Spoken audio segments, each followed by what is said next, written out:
Yeah, they see it.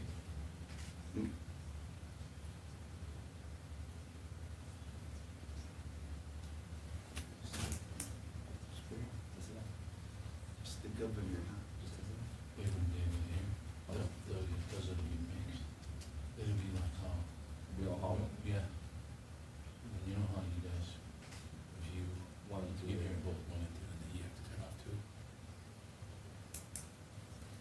And they always yell. That's the only thing Jerry yelled at me always.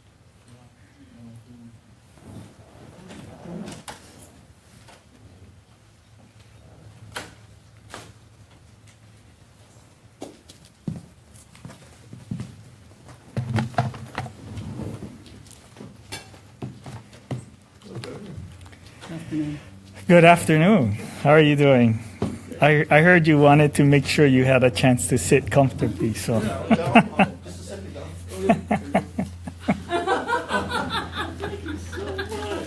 I told him when we put the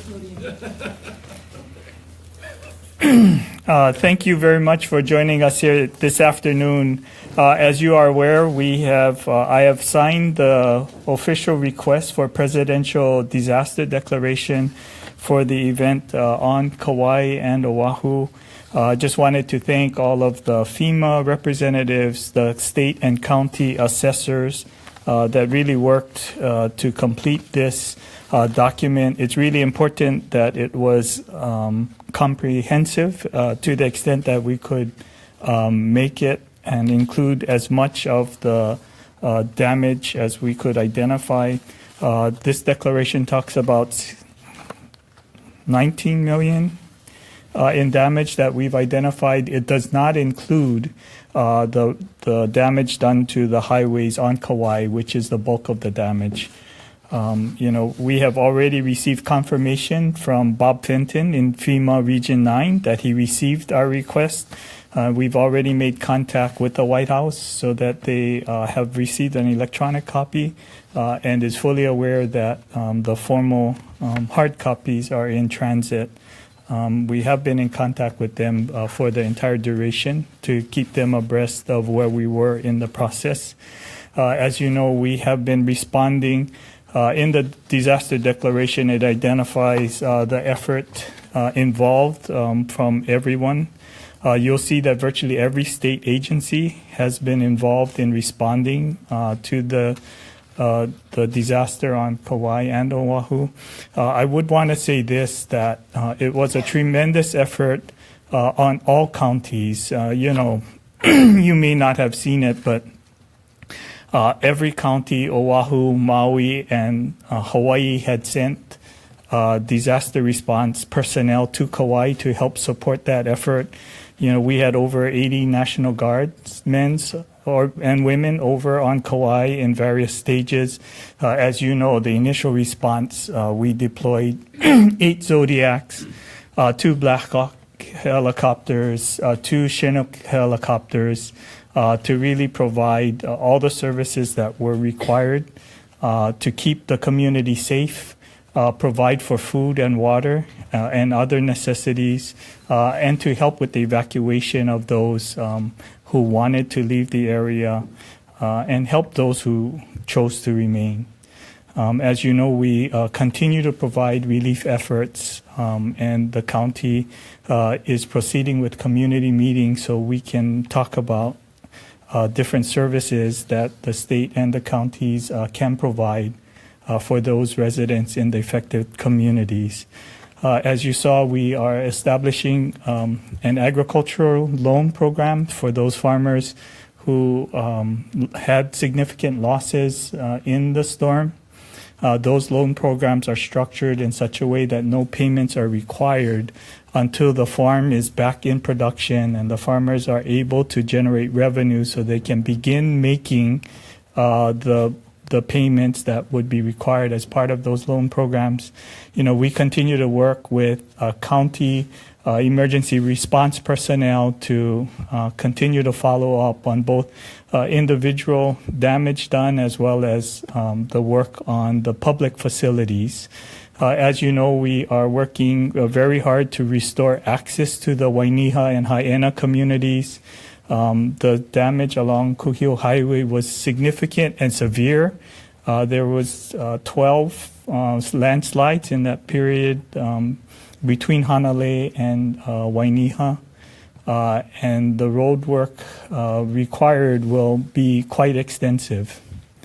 We continue to airlift in food and water and other necessities that the community needs, gasoline and propane. So with that, I'm willing to take any questions you might have. Governor, in 2018 alone, there have been 14 federally declared disasters nationwide. What do you think is the likelihood that the president will sign Hawaii's disaster declaration? You know, we have worked very closely with FEMA in Region 9, and as we had said, we sent a state assessor with a federal assessor to make sure that the right information is being captured. So we feel pretty confident in our conversations with FEMA that a federal disaster will be declared. Specifically, we know that the public assistance portion, we definitely have exceeded the threshold that is required for the federal disaster declaration. We believe that we have also met the thresholds for the individual assistance, but clearly FEMA will be reviewing all of the assessments and making that determination about whether the thresholds were exceeded. If the thresholds are met, what kind of aid then is forthcoming? You know, we are requesting small business assistance. We're requesting individual assistance for residential parcels. As I said, we are initiating the state program for agriculture. We would get assistance for unemployment. And there is a provision if the federal disaster is granted that would allow us to make unemployment unemployment payments to those who would not qualify normally. For example, if they're an independent contractor or they are an individual who is unable to work because of the isolation or the situation at in Haina or in Wainiha, they would be able to qualify for unemployment-like coverage, even though they would not qualify normally. So that's really the great benefit of having a federal declaration. You can do a lot Yes. more help for individuals.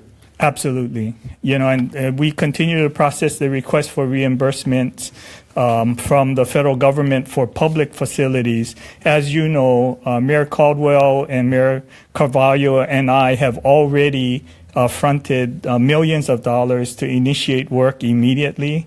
You know, we were working to make sure that we could get repairs done as quickly as possible. So the federal disaster declaration would help us with reimbursements, funds already expended. You know, the legislature passed that $125 million aid package. Is that a big Yes. help to you? Do you see drawing down on that? We do find it helpful because it would help us. You know, I've already authorized like expenditures from the transportation fund just because we could not wait. So clearly that appropriation would allow us to balance the books again. You know, obviously we had to redirect funds that were intended for other projects into the disaster relief, just as Mayor Caldwell and Mayor Carvalho had done the same.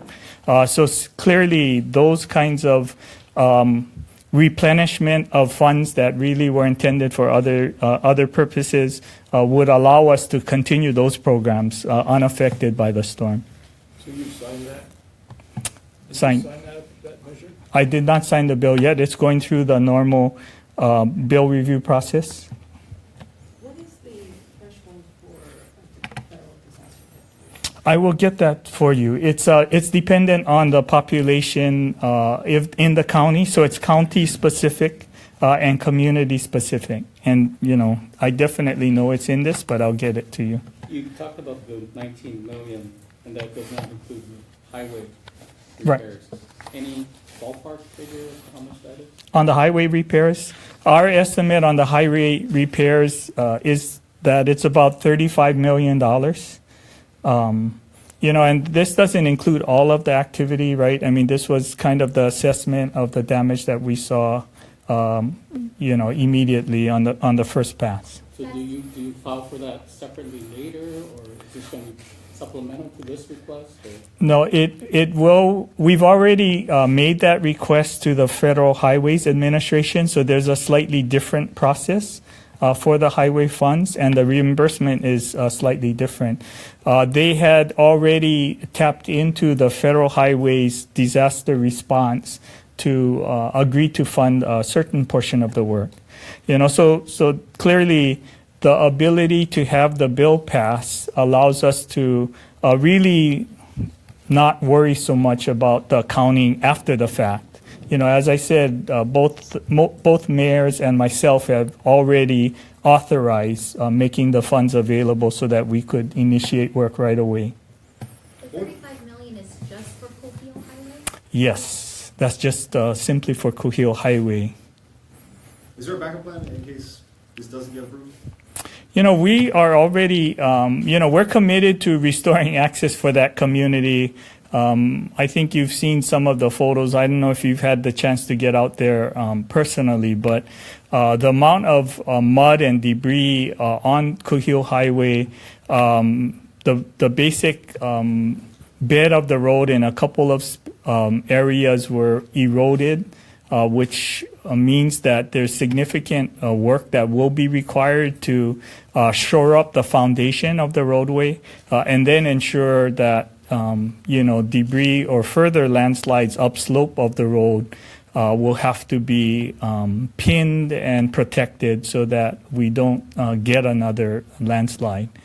The engineers have brought in a lot of innovative things that we're doing. We're trying to get in emergency bridge structures so that we can get the bridges up in very quick fashion, provide access to the community, and then make sure that we can restore the highway to the quality that we would want before the emergency so that normal trucks and other vehicles can pass through. One lane is already open for emergency access, right? We have opened one lane for emergency access only, and we are working to figure out a permitting system. This is, the roadway is still dangerous, so we want to make sure that it's not typical. We would not want every vehicle driving on the roadway, so we will have restricted access for a period of time until we can complete more extensive repairs. Any idea how long that could take? I know the DOT, they put out, I think it was the end of the first week in May, but we're a little bit ahead of schedule. We are, we are a little ahead of schedule, and we've had great weather. I can tell you that the contractors and everyone involved, the state and county personnel, have been working diligently. They know that restoring access, especially for residents in the community, is really important to restoring normal operations in the area. Now, it will not be normal for a period of time. We know that, for example, we are opening the satellite school in Hanalei so that the students can be closer to home, and we will run that satellite classroom till the end of the school year. And there are other accommodations that we're making to ensure that the residents in Wainiha and Haena can get access to the government services that they need. The specific place, the specific place is the Colony Resort over there. Yes. People, whether it's businesses or just other people lending hands over there, is the Colony itself, when they take on opening for being a school and whatever else they're doing, do they get money from the county or state? Yes, we have initiated emergency contracts with them. They are providing a number of services to help benefit the community. They have become the distribution point, the disaster response center, and we are providing and using that location for food and water distribution, propane and gasoline as well. Yes, so we do contract with them for services. We also have like school teachers who have been flown in, who will be in the colony for the period of time that they are providing services to the children, and other relief workers that will be isolated just like that community providing services. So, we have a medical team in there, doctors and others to provide care. So, yes, we are contracting with the colony for rooms, and then we do have provisions to provide support for the effort that they are making to serve as the community distribution point. Do you folks have an estimate for the personal damage that was sustained by the folks over there, especially in Wainiha and Kaiana? The disaster declaration just estimates the number of homes damaged and the general extent of damage. So, yeah, it's not really in terms of explicit dollars. So let's say that Hawaii gets the federal aid. How soon can these affected communities feel that help or get the help? Well, they are getting help today. So let's just be clear. We have already front a lot of activities. A lot of the federal aid is really reimbursement after the fact. The state, county people are the ones who are on the front lines already providing services. The state agriculture loan program will be helpful.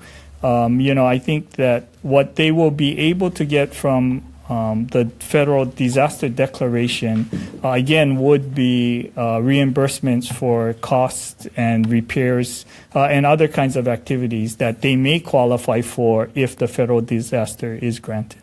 But just to be clear, state funds are already out there. Absolutely. Reimburse a lot of it. Right. And the bill would help us reimburse activities and decisions already made at both the state and county level.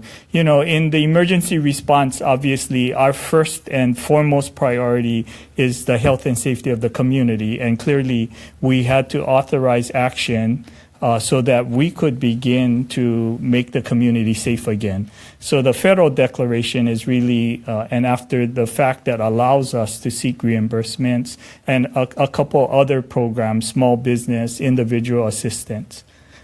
But to Bridget's question, an individual or a business who's had to basically be on their own to the extent of cleaning up their own house or getting help or whatever, they're also going to be reimbursed as opposed to get new aid.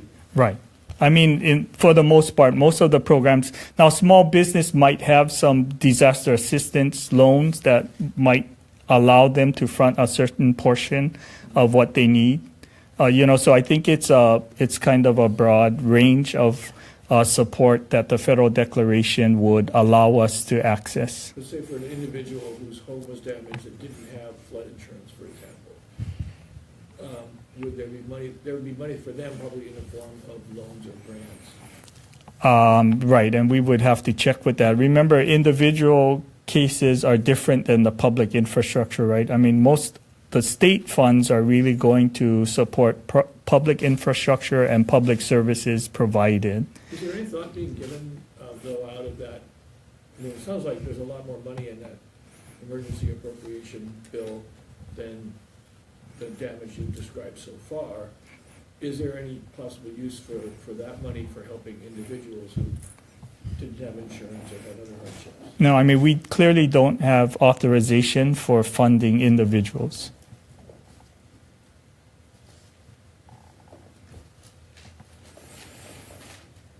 Can we ask other stuff or just off away? Yeah, are you guys done with the flooding Yes. questions? Okay, legislator Ratner. The 30 million to Ohana zones or safe zones. Do you plan on signing that? We'll be looking at all of the legislation passed and, examining what the parameters are. As you know, we are looking for ways that we can reduce homelessness all across the state. I know that there are some interest in different proposals. I've been talking with Mayor Kim, for example, on Hawaii Island, who's very interested in looking for other kinds of programs and support that might fall into the Ohana Zone bill. So, we will really be looking at what that bill provides and what the parameters are, and really working with communities and nonprofits out there who are providing services to the homeless and deciding if there's a match. We tried to ask specifically to both the House and Senate. They said 3 areas on Oahu potentially. Are you guys already looking for certain places? Are there any places that potentially could be? I mean, we have asked the legislature if they have any specific sites to please identify them. I don't believe they have. We've been working with various communities that have said they want to help find solutions. It's like Dwayne Kurisu at Kauhauiki Village, right? I mean, he wanted to help, and the city and the state kind of worked with him to identify that opportunity. I think for Ohana Zones, we would similarly look for a partner who has an idea that can help with homelessness, if it fits within the definitions. And let's be honest, right? The definition included in bill is very vague and open-ended. We will continue to look for opportunities for us to be able to place homeless individuals in permanent housing and provide supportive services that allows them to be successful. So we don't have much choice but to, sign that bill to a certain extent, because it all says all the programs that do that. yes, All bundled together into one bill, right? So, I mean, right. philosophically, there might be some things to work out, or logistically, about whether you do 6 Ohana Zones or 4 or 2 or which islands, right? But Right. generally speaking, that bill is the homeless package. I don't know that you have much choice about signing it. Absolutely, and that is the funding for the homeless program. So, we'll look at other opportunities. As you know, for the first time last year, the point-in-time count declined statewide by 9%. We do believe that the programs that we are initiating have been working and have allowed us to place more individuals into permanent housing. As you know, 2 weeks ago, we announced the new LEAP program, the Law Enforcement Assisted Placement, LEAD program, Law Enforcement Assisted Diversion, that is trying to give our law enforcement officers in that pilot project in Chinatown another tool, rather than sending homeless individuals to jail, that they will be offered programs to keep them out of the prisons, the jails, and others. So, we continue to look at programs that have worked to allow us to place individuals from homeless into permanent housing. Is there anything of the bills that you've seen so far? There's been a number of high-profile ones that have been in the newspaper and so on. I don't know if you've had time to review everything. Is there anything that jumps out at you as probably something that you could not accept?